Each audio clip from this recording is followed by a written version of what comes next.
नमस्कार दोस्तों, हमारे यूट्यूब चैनल एग्जाम लर्नर में आपका स्वागत है। दोस्तों, आज के इस वीडियो में हम लोग करेंट अफेयर्स टॉप 50 सीरीज का 21वां सेट हल करेंगे।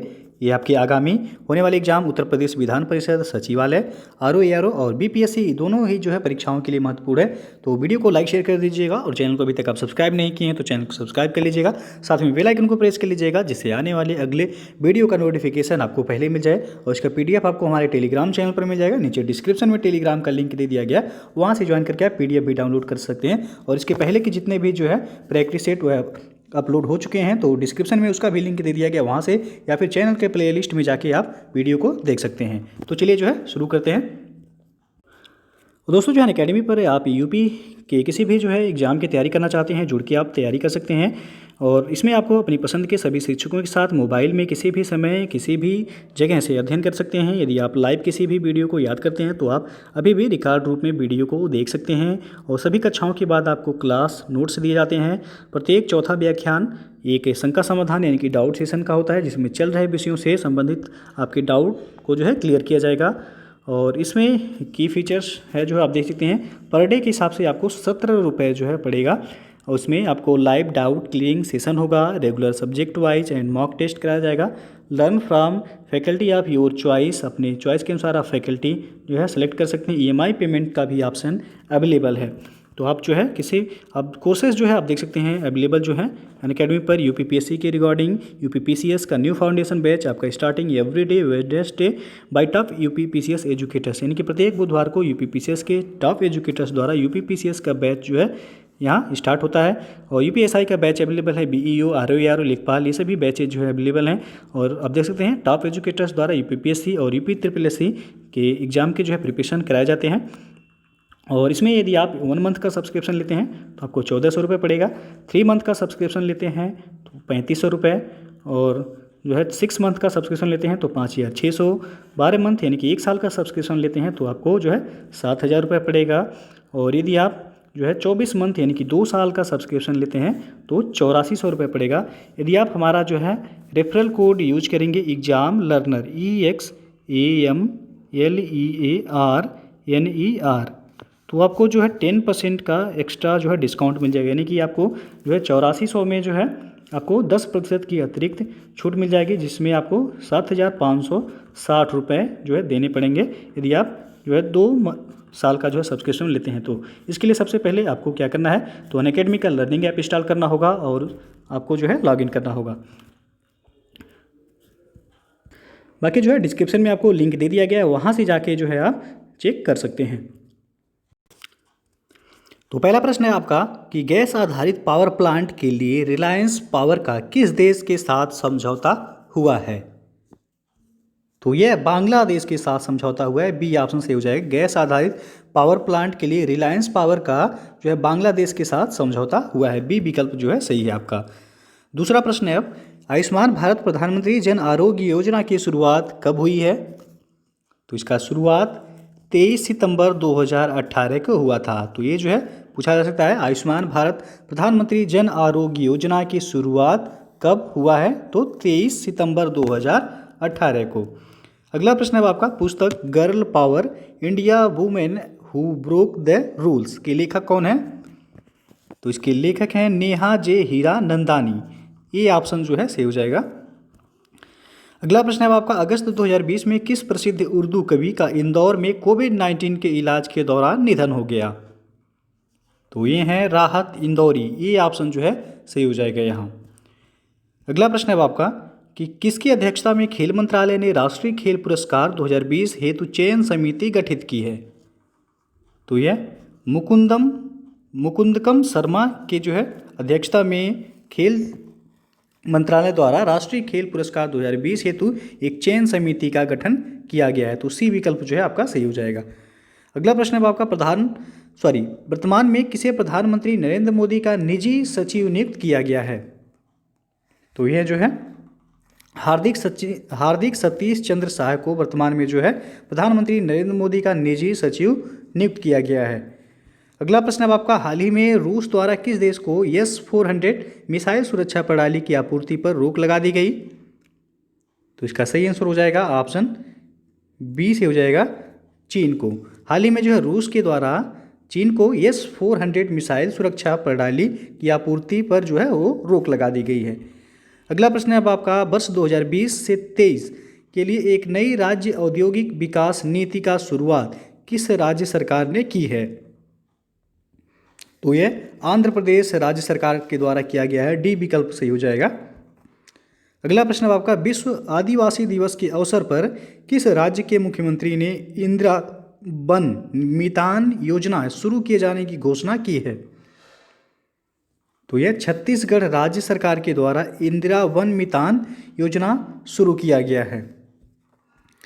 अगला प्रश्न है आपका, दिए गए राज्य एवं उनके द्वारा शुरू किए गए डिजिटल पहल में कौन सा सुमेलित नहीं है, सुमेलित है, ये आपको जो है बताना है। एक तरफ राज्य है, दूसरी तरफ डिजिटल पहल, कौन सा सुमेलित है ये आपको बताना है। तो यहाँ जो है आपका सी ऑप्शन, बिहार राज्य सरकार के द्वारा उन्नयन नामक डिजिटल पहल की जो है शुरुआत की गई है।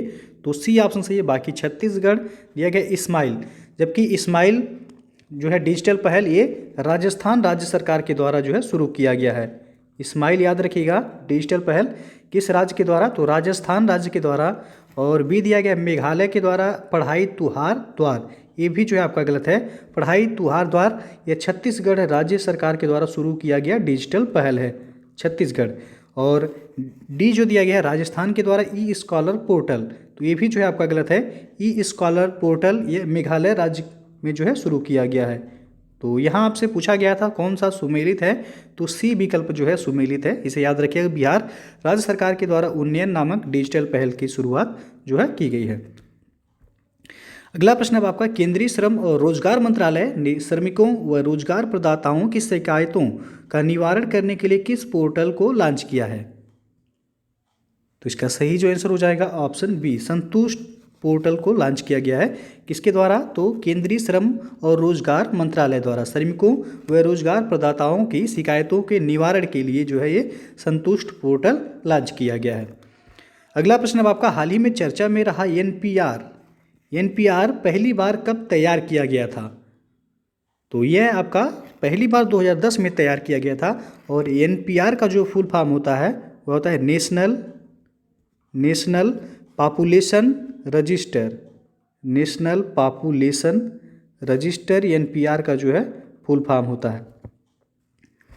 अगला प्रश्न अब आपका, ऑपरेशन क्लीन आर्ट किस प्रजाति के बाल की तस्करी को रोकने के लिए चलाया जा रहा है? तो इसका सही आंसर हो जाएगा ऑप्शन ए, नेवला प्रजाति के बाल की तस्करी को जो है रोकने के लिए ऑपरेशन क्लीन आर्ट जो है ये चलाया जा रहा है। तो ए विकल्प सही हो जाएगा आपका। अगला प्रश्न है, पॉलिटिक्स ऑफ अपॉर्चुनिज्म पुस्तक किसने लिखा है? तो यहाँ जो है आपका सही हो जाएगा, ये आरपीएन नहीं होगा, आरएनपी सिंह होगा, आरएनपी सिंह।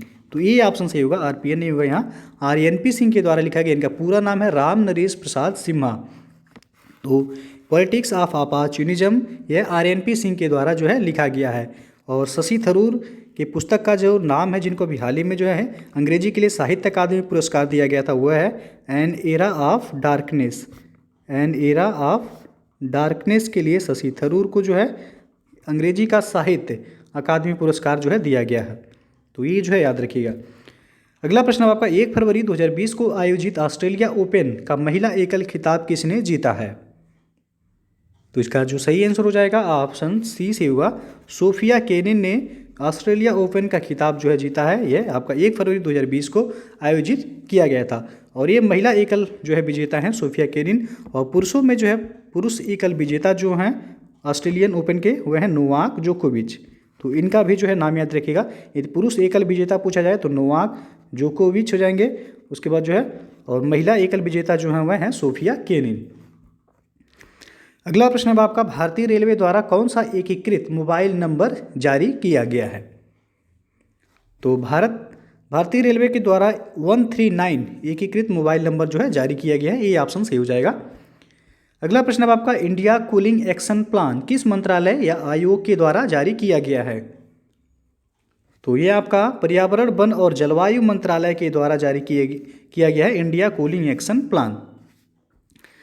अगला जो प्रश्न है आपका, आईसीसी क्रिकेट विश्व कप 2019 के संबंध में निम्नलिखित में से कौन सा कथन सही नहीं है, ये आपको बताना है। तो यहाँ जो है ये ऑप्शन दिया गया है कि इस विश्व कप का आयोजन इंग्लैंड तथा वेल्स में आयोजित किया गया था? पहला तो आपका सही है। बी है, इस विश्व कप में कुल 10 टीमों ने भाग लिया था। तो आईसीसी क्रिकेट विश्व कप 2019 में कुल 10 टीमों ने भाग लिया था, बिल्कुल सही है। सी दिया गया है, प्लेयर ऑफ द टूर्नामेंट के रूप में बेन स्टोक्स को चुना गया है। सी ऑप्शन जो है गलत है यहाँ। प्लेयर ऑफ द टूर्नामेंट के रूप में जो है केन विलियमसन को चुना गया था। केन विलियमसन जो कि न्यूजीलैंड के हैं, विलियमसन को चुना गया था। तो सी ऑप्शन जो है यहाँ आपका सही हो जाएगा।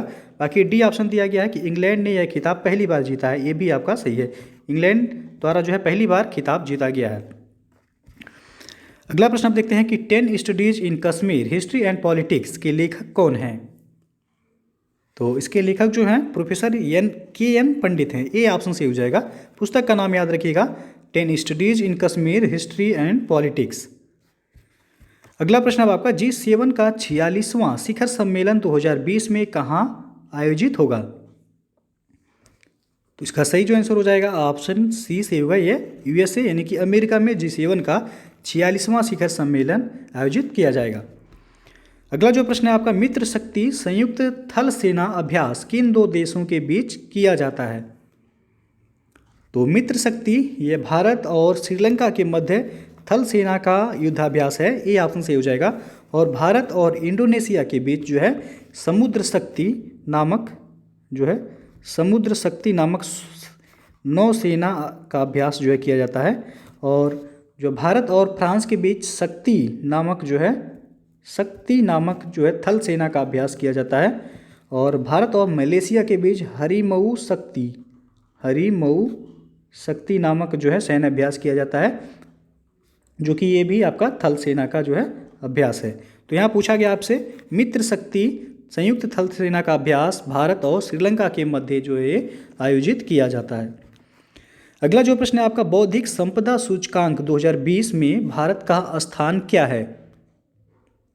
तो बौद्धिक संपदा सूचकांक 2020 में भारत का स्थान जो है 40वां है। और इसके पहले 2019 में बौद्धिक संपदा सूचकांक में भारत का स्थान जो था वह था 36वां। और बौद्धिक संपदा सूचकांक में पहले स्थान पे कौन है 2020 में? तो पहले स्थान पे जो है अमेरिका है, ये याद रखिएगा। भारत का रैंक याद रखिएगा 40वां है 2020 में बौद्धिक संपदा सूचकांक में। अगला प्रश्न अब आपका, 7वीं आर्थिक जनगणना की शुरुआत हाल ही में किस राज्य से की गई है? तो यह त्रिपुरा से किया गया है, डी विकल्प से हो जाएगा। याद रखिएगा 7वीं आर्थिक जनगणना की शुरुआत जो हुआ है वह त्रिपुरा राज्य से हुआ है।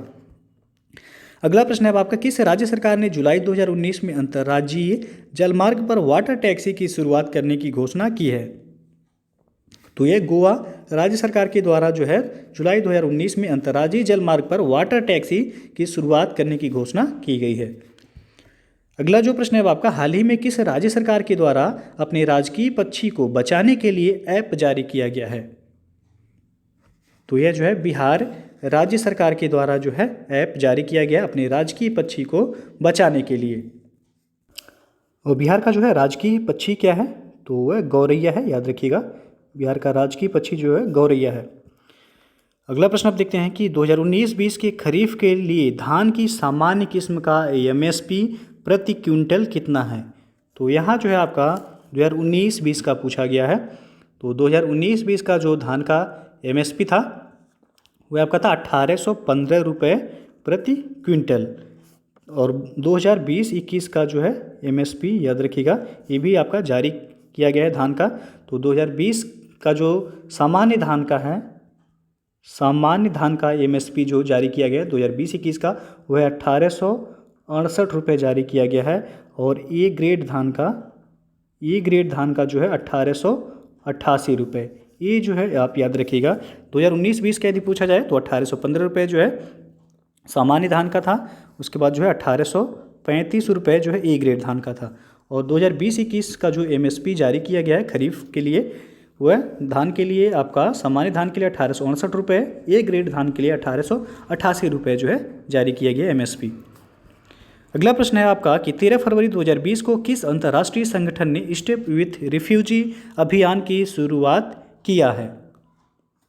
तो इसका जो सही आंसर हो जाएगा ऑप्शन ई, यूएनएचसीआर के द्वारा जो है यह एक अंतर्राष्ट्रीय संगठन ने जो कि स्टेप यूथ रिफ्यूजी अभियान की शुरुआत किया है। और UNHCR का फुल फॉर्म जो होता है वह United Nations high commissioner for refugee जो है UNHCR का फुल फॉर्म होता है। अगला प्रश्न है आपका, VG सिद्धार्थ जिन्होंने हाल ही में आत्महत्या कर ली कौन थे? तो यह जो है कर्नाटक के एक उद्यमी थे। ये जो है कैफ़े कॉफ़ी डे के जो है फाउंडर भी थे।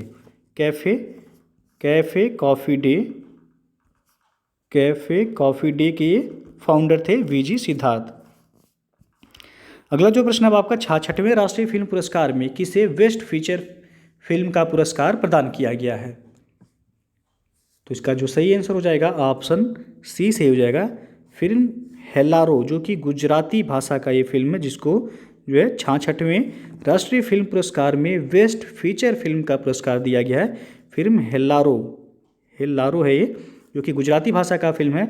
और हिंदी के लिए जो है सर्वश्रेष्ठ हिंदी फिल्म के लिए जो है अंधाधुन को चुना गया। और सर्वश्रेष्ठ अभिनेता के रूप में जो है आयुष्मान खुराना और विक्की कौशल को संयुक्त रूप से जो है चुना गया था। तो यदि पूछा जाए कि 66वें राष्ट्रीय फिल्म पुरस्कार में सर्वश्रेष्ठ हिंदी फिल्म जो है किसे चुना गया, तो फिल्म अंधाधुन को। और सर्वश्रेष्ठ अभिनेता का जो है खिताब किसे दिया गया, तो आयुष्मान खुराना और विक्की कौशल को संयुक्त रूप से जो है 66वें राष्ट्रीय फिल्म पुरस्कार में सर्वश्रेष्ठ अभिनेता का खिताब दिया गया। और सर्वश्रेष्ठ फीचर यानी कि बेस्ट फीचर फिल्म का पुरस्कार वह गुजराती भाषा का फिल्म है हेलारो को जो है दिया गया था।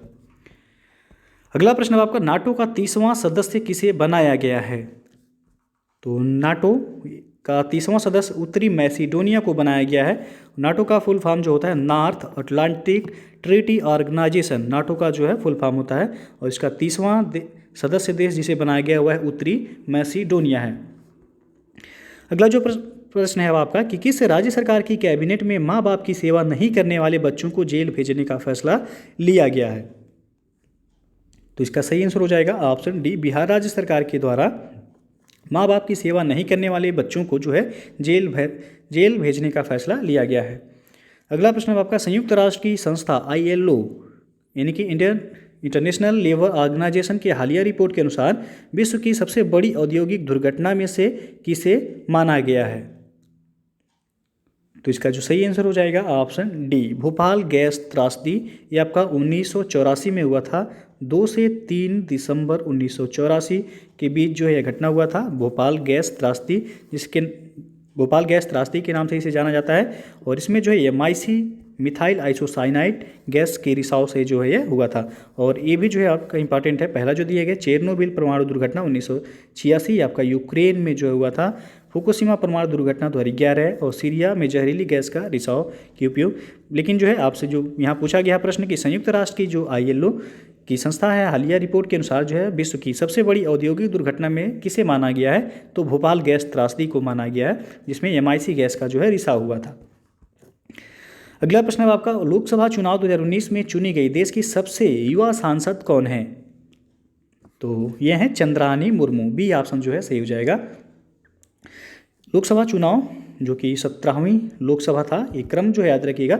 17वीं लोकसभा चुनाव 2019 में देश की सबसे युवा सांसद के रूप में जो है चंद्रानी मुर्मू को चुना गया। ये बीजू जनता दल BJD की जो है पार्टी से हैं और ये 27 साल की हैं और ये क्योंझर, उड़ीसा के क्योंझर से ये जो है सांसद चुनी गई हैं। तो इतना जो है याद रखिएगा। अगला प्रश्न आपको, व्यापार को बढ़ावा देने के उद्देश्य से भारत ने किस देश के साथ पहले कार्गो फेरी सेवा की शुरुआत की है? तो इसका सही जो आंसर हो जाएगा ऑप्शन ए, मालदीव के साथ। व्यापार को बढ़ावा देने के उद्देश्य से भारत ने मालदीव के साथ पहले कार्गो फेरी सेवा की शुरुआत जो है की है। अगला प्रश्न आपका, विश्व मुक्केबाजी चैंपियनशिप में MC मैरी कॉम अब तक कुल कितने पदक जीते हैं? तो MC मैरी कॉम ने कुल अभी तक जो है 8 पदक जीते हैं। सी ऑप्शन जो है सही हो जाएगा।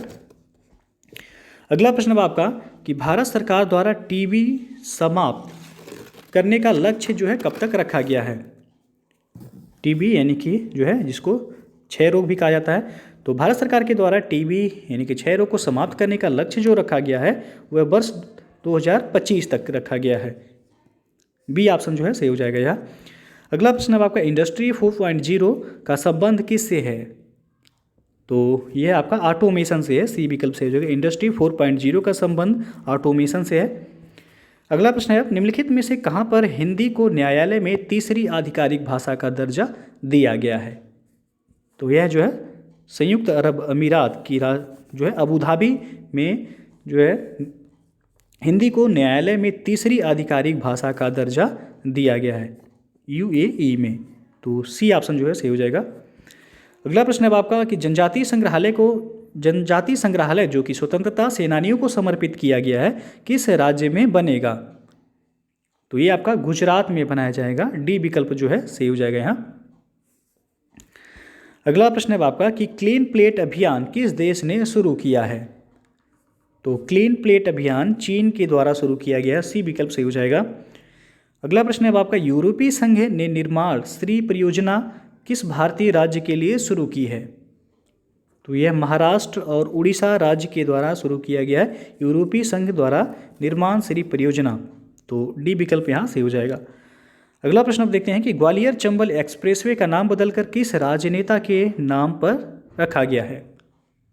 तो यह जो है स्वर्गीय अटल बिहारी वाजपेयी के नाम पर रखा गया है, ग्वालियर चंबल एक्सप्रेसवे का नाम जो है बदलकर। तो यह इंपॉर्टेंट है, याद रखिएगा।